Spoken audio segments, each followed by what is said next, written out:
সবথেকে বড় যেটা ব্যাপার, যেটার জন্য ভিডিওটাকে বানাতেই হতো, সেটা হচ্ছে ছাদ নিয়ে সকলের চিন্তা। যারা ছাদ ঢাল দেবো, যদিও এটা ফাইনাল ছাদ নয়, এরপর আবার 5-6 বছর বাদে এখন পয়সা করি নেই, আমি দুতলা করব, তাহলে ঢাল কি কতটা ঢাল দেবো, আচ্ছা এখন তাহলে ছাদটাকে কি জল ছাদ করে দেবো কি না, আপনি টিন শেডের কথা ভিডিওতে বলেছেন, কিছুই তো মাথায় ঢুকছে না। তাহলে ক্ল্যারিটি নেই মানুষের মধ্যে, আর সেই ক্ল্যারিটিটা দেওয়ার জন্যই আজকের ভিডিওটা বানাতে বাধ্য হলাম। প্রথম যেটা প্রশ্ন, যেমন ছবিগুলো দেখছিলেন, প্রথম থেকেই কথা বলছিলাম ছবিগুলো, প্রথম কথা হচ্ছে আগে সেই ক্যাটাগরিটাকে ধরে নিই যারা আজকে বাড়ি বানাচ্ছেন, একতলা করছেন, 5 বছর 10 বছর বাদে ঠিক নেই দুতলা করবেন, কিন্তু এখন একতলা করে আর পারবেন না অর্থনৈতিক কারণে বা যে কোনো কারণেই হোক। তাহলে সেই ছাদটাতে কি করা যেতে পারে? প্রথম কথা হচ্ছে, দেখুন আমরা সবসময় বলি যে বৃষ্টিপাত মানে জল যত বেশি পড়বে সেই সব জায়গায়, মানে বৃষ্টিপাত যেসব অঞ্চলে বেশি হয় সেখানে বিশেষ করে ঢালু ছাদ দেওয়া অত্যন্ত দরকার। কারণ জল এমন একটা জিনিস যেটা তৈরি হওয়ার সময় যেমন কিউরিং করার কাজে লাগে, একবার তৈরি হয়ে যাওয়ার পর সেই জলই কিন্তু মানে যেটা তৈরি হওয়ার সময় আমাদের বাড়ির মজবুতি বাড়ায় কিউরিংয়ের মাধ্যমে, সেই জলই কিন্তু একটা সময় গিয়ে বাড়ির সব থেকে বেশি ক্ষতি করে। তাই জন্য আমরা সকলেই জানি যে ঢালু ছাদ করতে হবে, ঢালু ছাদ করতে হবে, এই নিয়ে আমরা ঢাল নিয়ে সবাই মাথায় গেঁথে নিই যে ছাদে ঢাল দিতে হবে, ছাদে ঢাল দিতে হবে, ছাদে ঢাল দিতে হবে। তাহলে এখন সেই সমস্ত ব্যক্তিগুলো, কেন কিংশুক কুমারের ভিডিওটা ইম্পর্টেন্ট, কারণ কিংশুক কুমার সবসময়, ইঞ্জিনিয়ার কিংশুক কুমার মানে আমি কি করে থাকি, মানুষের অ্যাকচুয়াল কনফিউশনগুলো দূর করে থাকি আমার ভিডিওর মাধ্যমে। প্রথম যেটা ব্যাপার সেটা হচ্ছে যে ধরুন তাহলে যে লোকটা 10 বছর বাদে দুতলা করবে, সে একতলার ছাদটাকে মানে তার একতলা অবস্থায় কলম স্ট্রাকচারের বাড়ি হোক বা লোড বিয়ারিংয়ের বাড়ি হোক, আমি যদি ধরে নিই এখনকার দিনে কলম স্ট্রাকচারের বাড়িও বেশি হচ্ছে, তাহলে কি 3 ইঞ্চি 4 ইঞ্চি করে ঢাল দিয়ে রেখে দেবে, যাতে সেই 10 বছর পর্যন্ত সেই ছাদটা নষ্ট না হয়? তাহলে কি হবে, যখন ভবিষ্যতে দুতলা করতে যাবেন, ছাদের মাঝখানের দিকটা উঁচু আর ছাদের ধারগুলো নিচু থাকার কারণে আপনার কিন্তু যখন টাইলসের কাজ হবে, ফ্লোরিংয়ের কাজ হবে, তখন কিন্তু টাইলস মিস্ত্রিরা মেলাতে পারবে না। নট অনলি দ্যাট, যখন আপনি সিল লেভেলে সিল ব্যান্ডটা দেবেন আর লিন্টেল লেভেলে লিন্টেল ব্যান্ডটা দেবেন, তখন ওই ঘরের মাঝখানের দিকে যদি যতগুলো গাঁথনি হবে তার তুলনায় বাইরের দিকে ঢাল বেশি থাকার কারণে গাঁথনির সংখ্যা বেড়ে যাবে। তার ফলে কী হবে, গাঁথনিতে প্রপার মর্টার থিকনেস দেওয়া যাবে না। অর্থাৎ এই সমস্ত টেকনিক্যাল জ্ঞানগুলো কিন্তু আমরা ভাবি না ওই রকম আচমকা ঢাল দেওয়ার ক্ষেত্রে। তার মানে একটা জিনিস পরিষ্কার বোঝার চেষ্টা করুন, যারা 5 বছর বাদেই বা 10 বছর বাদেই দুতলা করবেন না কেন, তাহলে একতলার ছাদটাকে এখন ওই আচমকা বিভৎস ঢাল দিয়ে রাখবেন না। আচ্ছা বন্ধুরা, আপনি কি এখনও এই ভিডিওটি দেখেননি? যদি এই ভিডিওটি এখনও না দেখে থাকেন তাহলে অতি সত্বর আই বাটনে ক্লিক করুন আর গিয়ে ভিডিওটা দেখে আসুন। আর যদি মনে হয় ভিডিওটা আপনি শেষেও দেখতে পারেন। তাহলে কি হবে, এই বিভৎস ঢাল দিয়ে রাখলে তার সিজি লাইন যেমন চেঞ্জ হয়ে যায়, এটা যেমন বাস্তব কথা। কারণ দুমদাম না জেনে বুঝে ঢাল দিলে বাড়ির ছাদের যে সিজি পয়েন্ট সেগুলো যদি ভুলভাল দিকে শিফট হয়ে যায়, তাহলে কিন্তু বাড়ির কোনো এক দিকের ওয়ালের উপর অযথা চাপ চলে এসে সেই দিকের ওয়ালে ক্র্যাক পর্যন্ত চলে আসতে পারে। তো সেই বিষয়গুলো যেমন একটা আলাদা বিষয়, তার থেকেও একটা বড় বিষয় হচ্ছে টাইলিং করার সময় যখন উপরে ফ্লোরিং করবেন, তখন কি আপনি একদিকে 1.5 ইঞ্চি মশলা আর একদিকে 5 ইঞ্চি মশলা খাইয়ে ফ্লোরটাকে সমান করবেন, না খাটটা বসানোর সময় এরকম হেলিয়ে বসাবেন, সেটা ভেবে দেখুন। তাই জন্য সবসময় একটা কথা বলছি, বেসিক যখন ছাদ ঢালাই করছেন, সামান্য একটা ঢাল, যেমন ধরুন 15 ফুট কি 20 ফুট স্প্যানে 2 ইঞ্চি একটা ঢাল, যেটা বোঝাই যায় না খালি চোখে, সেরকম হালকার উপর রাখবেন। এবার এই নিয়ে অনেক প্রশ্ন আছে, এই হালকার উপর ঢাল রাখলে ছাদের বিভিন্ন জায়গায় ছিপছিপে জল জমতেই পারে, সেটা প্রপার ক্লিয়ার না হতে পারে, বা ক্লিয়ার হলেও অনেক দেরিতে ক্লিয়ার হয়। তাহলে 5 বছর বাদে যে দুতলা করবে, সেই ছিপছিপে জল দাঁড়িয়ে যাওয়ার কারণে কিছু জায়গায় তাহলে কি তার ছাদ নষ্ট হয়ে যাবে? এই পয়েন্টটাই হচ্ছে আসল পয়েন্ট, যার জন্য ভিডিওটা বানানো। কোনো দিনই না।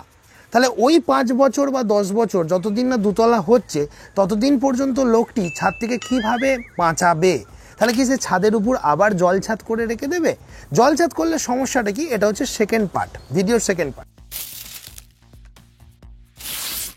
জল ছাদ করলে আজকে যখন নতুন একতলার ছাদটার উপর আপনি জল ছাদ করলেন, করার জন্য ধরুন একটা 1000 স্কোয়ার ফিটে যদি স্ট্যান্ডার্ড থামরুল মেনে চলি, আপনার 35 থেকে 40 হাজার টাকা জল ছাদ করতে খরচ হলো, যেগুলোকে আপনারা বলেন কুচি পাথর, 1/2 ইঞ্চি পাথর দিয়ে আপনাদের আবার পুনরায় 2-2.5 ইঞ্চি ঢালাই করতে হলো, ছাদের ডেড লোড বাড়লো। আজকে ঢালাই করে দিলেন, আপনি কি ভাবছেন যখন দুতলা করবেন ওই ঢালাইটার উপরই আবার টাইল ফ্লোরিং করবেন? করা উচিত হবে না। ছাদের dead load of the slab আরও বেড়ে যাবে। তখন আপনাদেরকে ওই জল ছাদটা যেটা আপনি আজকে করে রেখেছিলেন 10 বছর বাদে দুতলা করার পর যখন দুতলার টাইল বসাতে যাবেন তখন আবার খুলে ফেলতে হবে। তাহলে ওই খোলার একটা মজুরি লাগবে। খোলার মজুরিটাও আপনার পয়সা আছে, আপনার কাছে কোনো ফ্যাক্টর নয়। প্রবলেমটা হচ্ছে বাড়িটার কল চুইয়ে যাবে। হ্যাঁ, আমি ইঞ্জিনিয়ার কিংসুক কুমার দায়িত্ব নিয়ে বলছি, যখন জল ছাদ তোলার জন্য আপনি আঘাত করবেন, বিভিন্ন ধরনের ব্রেকার নিয়ে এসে ভাঙবেন, তখন দেখা যাচ্ছে ওই জল ছাদটা তুলতে গিয়ে যে পরিমাণ স্ট্রাইক পাবে আপনার ওই একতলার ছাদে, সেই কম্পনে শুধুমাত্র ছাদ নয়, ছাদের সংলগ্ন দেয়ালগুলোতেও কিন্তু ভাইব্রেশন গিয়ে অনেক মিনি ক্র্যাক ডেভেলপ করে যাবে। তাই যে সমস্ত লোকেরা সমস্ত জায়গায় বাড়ি করতে গিয়ে আমরা দেখছি যে টানা 2তলা 3তলা অনেকেই করতে পারে না, যাদের আরেকটি ছাদ হবে বলে তারা বাড়িটাকে ফেলে রাখছেন 5-10 বছরের জন্য, তারা কখনোই ছাদের উপর জল ছাদ করে রাখবেন না বা করবেন না, বিশেষ করে আলাদা করে ঢালাই মশলা দিয়ে। আচ্ছা বন্ধুরা, আপনি কি এখনো এই ভিডিওটি দেখেননি? যদি এই ভিডিওটি এখনো না দেখে থাকেন তাহলে অতি সত্বর আই বাটনে ক্লিক করুন আর গিয়ে ভিডিওটা দেখে আসুন। আর যদি মনে হয় ভিডিওটা আপনি শেষেও দেখতে পারেন। যেটা অনেকে করে যে দিনের দিন যেদিন ছাদ ঢালাই হয়, আমিও অনেক ভিডিওতে বলেছি যে যদি নিট সিমেন্টিং করে দেয়া হয় তাহলে কি হবে। অ্যাকচুয়ালি ছাদ ঢালাইয়ের কিছু কনসেপ্ট থাকে, দিনের দিন করলে কি কি প্রিকশন থাকে। ধরুন যেদিন ঢালাই হচ্ছে সেদিনই আপনি নিট সিমেন্ট করে চলে আসছেন, অ্যাজ কুইক অ্যাজ পসিবল করতে হবে। কারণ আমরা সবাই জানি কি 4-5 ঘন্টা 6 ঘন্টা একটা ঢালাই যখন প্লেস করা হয়ে গেছে ফর্ম ওয়ার্কের মধ্যে, তারপর সেটাকে আর নাড়ানো যাবে না। কিন্তু আপনি যখন নিট পালিশ করে বেরিয়ে আসছেন তখন সেখানে 5-6জন মিস্ত্রি কিন্তু লাগছে, তাহলে সেই জায়গায় ছাদের উপর ভাইব্রেশন হচ্ছে, ইনিশিয়ালি ক্ষতি। তাই জন্য ইঞ্জিনিয়াররা কিন্তু একটা ছাদ ঢালাইয়ের পর সেইটার উপর বেশি নাড়ানাড়ি করতে দেয় না, নিট পালিশ করতে দেয় না। তাহলে এখন এমতো অবস্থায় তাহলে সলিউশন কি? আপনারা ভাবছেন যে যাব বাবা, তাহলে সলিউশন কি? এই যে 3 নম্বর পার্ট যেখানে আপনারা ঢুকলেন, এখানেই সলিউশনগুলো রয়েছে। প্রথম সলিউশন হচ্ছে যাদের একতলা বাড়ি 2তলা করবেন 10 বছর বাদে, 5 বছর বাদে, 8 বছর বাদে, বা 2তলা বাড়ি 3তলা করবেন 5 বছর বাদে বা 8 বছর বাদে, অর্থাৎ একটি ফ্লোর পরে অ্যাড হবে, তাদের ছাদের উপর নিট পালিশ বা জল ছাদ করার কোনো প্রয়োজন নেই। তারা করুন, আগেকার দিনে যখন বিভিন্ন পরীক্ষা নিরীক্ষা করে এই সমস্ত কেমিক্যালগুলো আসেনি তখন মানুষ করতো, এখন বিভিন্ন ধরনের কেমিক্যাল বেরিয়ে গেছে, heat proof, water proof chemical. আমি উদাহরণ দিচ্ছি, এটা কোনো প্রমোশনাল ভিডিও নয়। যেমন ডক্টর ফিক্সিটের রূপশীল একটি কেমিক্যাল, এশিয়ান পেন্টের স্মার্ট কেয়ার ড্যাম প্রুফ একটি কেমিক্যাল। এই ধরনের কেমিক্যালগুলো কী করছে, কোম্পানির তরফ থেকে বা আপনি নিজে ছাদের উপর 3 লেয়ার কি 4 লেয়ারের একটা ওয়াটার প্রুফিং কোটিং প্রোভাইড করছে। নট অনলি ছাদের সংলগ্ন প্যারাফিট ওয়ালেও কিন্তু এটা কোটিংটা করা হচ্ছে। তার ফলে কি হচ্ছে, দুটো ফায়দা। এক, ছাদটাকে তো ওয়াটার প্রুফ করছেই করছে, পরে কি হচ্ছে, এবং ছাদের যে টেম্পারেচার, সূর্যের যে তীব্রতা, তাতে যে আমাদের ছাদ গরম হয় এবং তাতে যে একতলার ঘর গরম হয়, সেই টেম্পারেচারটাও খানিকটা কমাচ্ছে। এবার আপনাদের মনে প্রশ্ন হবে, এগুলো টেকে কতদিন? মিনিমাম ভালোভাবে কাজ করলে, এখানে মেন যেটা ব্যাপার হচ্ছে, অনেকের ছাদে অনেকে ঘোলা দেয়, এই ঘোলাগুলো পাঁপড় ভাজার মতো উঠে যায়। ওই জন্য যারা ওয়াটার প্রুফিং করবে তাদেরকে আমরা ঘোলা দিতে মানা করি ছাদেতে। কি হয়, ছাদটা যত র ছাদ থাকবে তত ওয়াটার প্রুফিংয়ের জন্য বেটার হবে। কারণ ছাদের উপর যদি এই সমস্ত ছোট ছোট ওই পাঁপড় ভাজার মতো খোলামকুচির মতো উঠতে থাকে তাহলে কিন্তু এই ড্যাম প্রুফগুলো টিকবে না। তাই জন্য বলছি, সবার প্রথমে যারা কোম্পানিরা করতে আছে তারা ছাদটাকে ভালোভাবে ক্লিন করে, তারপর তাদের যে প্রসিডিওরগুলো রয়েছে, বিভিন্ন কোম্পানির ক্ষেত্রে বিভিন্ন রকম প্রসিডিওর, যেমন ধরুন প্রথম কাজ হচ্ছে ক্লিনিং, সেটা স্যান্ড ব্লাস্টিং করে হতে পারে, প্রচণ্ড প্রেশার দিয়ে, ওয়াটার জেট প্রেশার দিয়েও আপনার ক্লিন করতে পারে। ক্লিনিং যত ভালো হবে ততদিন বেশি দিন টিকবে। আর উপর আপনি নিয়ে এসে লাগিয়ে দিলেন, উপরে আপনার ঘোলা ছিল, ঘোলা উঠে গেল মানে ড্যাম প্রুফ উঠে গেল, তাহলে 2 বছরও টিকবে না। প্রপার ক্লিনিং করে করলে, এবং প্রথমে হরিজেন্টাল লেয়ার, তারপর ভার্টিক্যাল লেয়ার, প্রথমে আড়াআড়ি, তারপর লম্বালম্বি, এরমভাবে প্রপার নিয়মে তুলি চালিয়ে করলে 10-12 বছর টিকবে। তাহলে যাদের মনে এই প্রশ্নটা ছিল যে 10 বছর আমি এখন 2তলা করতে পারছি না, তাদের জন্য এটাই তো বেস্ট অপশান। তাহলে ছাদের ডেড লোডও বাড়লো না, ছাদের উপর জল ছাদও করতে হলো না, দিনের দিন যেদিন ছাদ ঢালাই হলো ছাদেরও ক্ষতি হলো না, অথচ ঘোলাও দিতে হলো না, অথচ আমরা একটা সলিউশন পেয়ে যাচ্ছি আজকের দিনে দাঁড়িয়ে।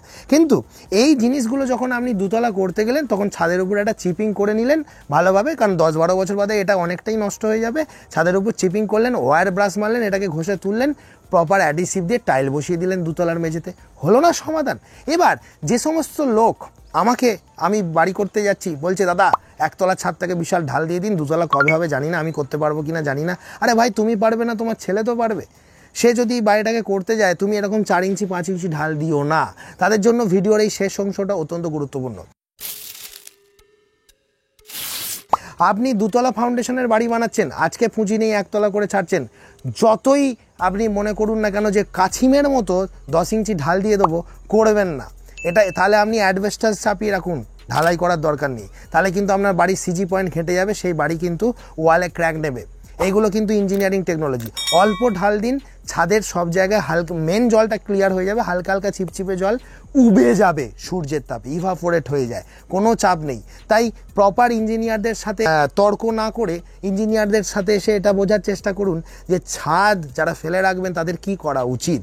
অতিরিক্ত ঢাল দিয়ে ছেড়ে দেওয়া উচিত কি? হ্যাঁ, যদি ফাইনাল ছাদ হয় তখন কিছু সিজি ক্যালকুলেশন করে ইঞ্জিনিয়ারদের সাথে বসে ঢাল একটু বেশি করে দিতে পারেন। তাও একটা 20 ফুট দূরত্বে 2.5 থেকে 3 ইঞ্চির বেশি ঢাল মোটেও দেয়া যাবে না। যদি দিতে হয় প্রপার ক্যালকুলেশন ও ডিজাইন ছাড়া দিতে আমরা মানা করব। আচ্ছা, আপনি এই চ্যানেলটি কেন সাবস্ক্রাইব করবেন জানেন? কারণ বাড়ি নির্মাণ বিষয়ে বাংলার একমাত্র কুমার কনস্ট্রাকশনই হলো এমন একটি চ্যানেল যেটা সঠিক পরামর্শ দেয়। তাই দেরি না করে অতি সত্বর আমার চ্যানেলটিকে সাবস্ক্রাইব করে রাখুন আর এরকম ভিডিও প্রতিনিয়ত পেতে থাকুন।